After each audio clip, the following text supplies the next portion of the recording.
Hey guys, if you're looking for a monitor mount to use in your small space, like the small studio space that I have, which is about 9 feet by 11 feet, you may want to take a look at this video.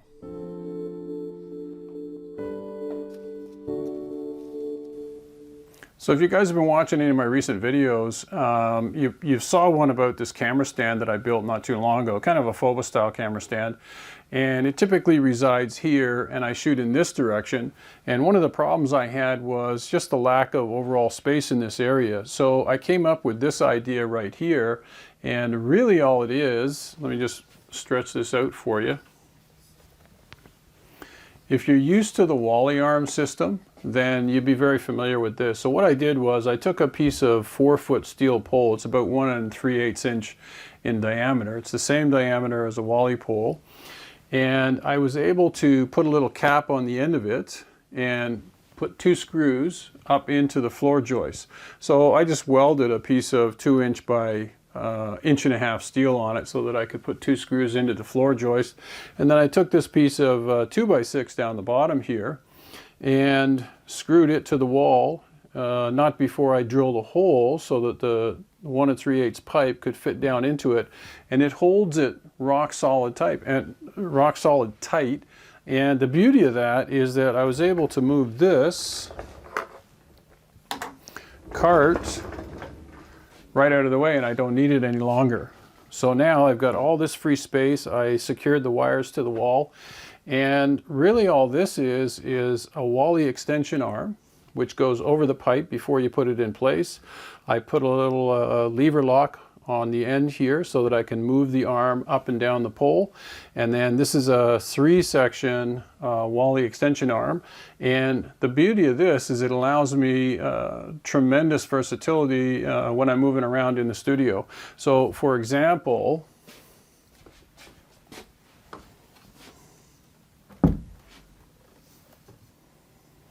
9 times out of 10, if I've got my camera stand right here and I want to see the monitor like so, I can simply turn it like that. Now, the one thing that makes this thing work is really all I did was take some 1/2 inch plywood, cut it to size so that it would fit the monitor and the monitor would fit in.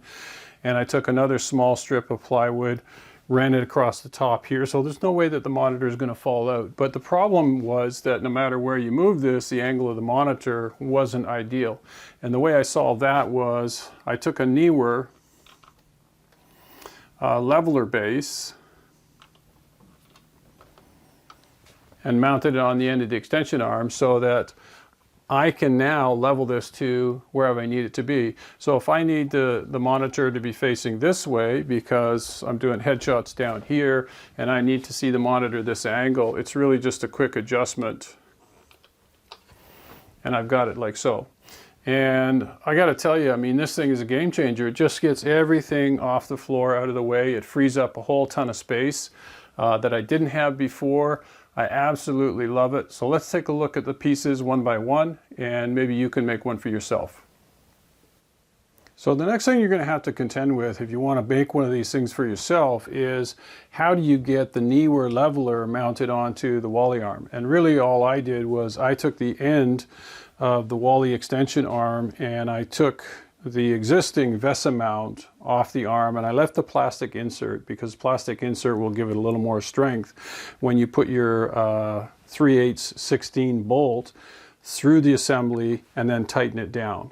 And so that's important. Leave the plastic insert in there, and then you've got a washer and a bolt on here, and now you've got a 3/8 16 fitting that you can take your Neewer leveler and screw it down on top. And once it's tight, you want it to be able to rotate like this. So as you're moving this thing around, this thing is still turning. Okay, and I'll show you a close-up picture of this so you can see, and I'll give you the exact measurements for the bolt and everything. Yeah, and then once this thing is tightened on, I mean, the Neewer leveler is easy. Just loosen the lever lock and level it up, and away you go. Now, one thing you might want to consider is that the 3-section extension arm gives quite a bit of reach. I don't really need it. I could have got away with a simple 2-section arm, but this is what I had left over from my office setup. Wasn't using it, so this is why I opted for this. And pretty straightforward.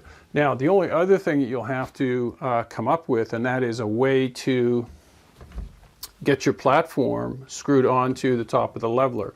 And the way I dealt with that was, this is probably going to create a bit of a reflection, but I used some leftover 1/4-inch plate that I had. I put 4 wood screws to hold it to the 1/2-inch plywood, and then I drilled the center out so that I could thread it with a 1/4-20 thread so that it would just screw right onto the top here. And so then all I need to do is I take this one little piece of plywood off here, and I just take the plywood box with the aluminum plate on the bottom of it and spin it on here and lock it on tight, and then I can put the monitor, I can put it in place. So let me show you that now.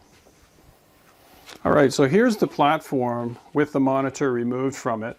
And really all I did was I put this little safety arm piece so that when the monitor is in here, this thing comes over top of it, it's screwed in place, so there's no way the monitor is going to fall out on the floor. So then to install this bad boy, all you need to do is tighten up your leveler. Bring this over like so.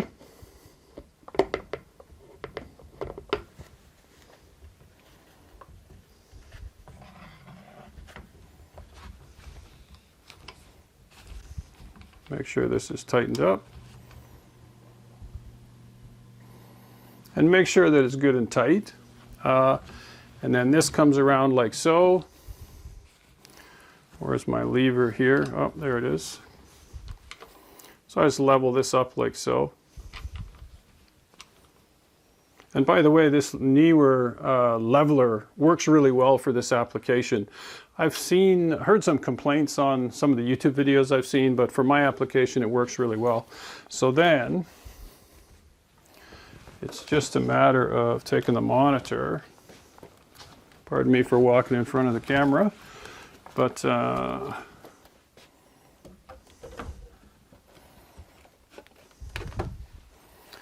line that up like so.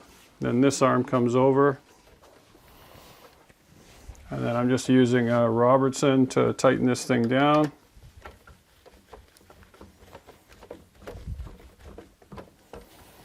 Make sure I've got it lined up in the hole. Yep.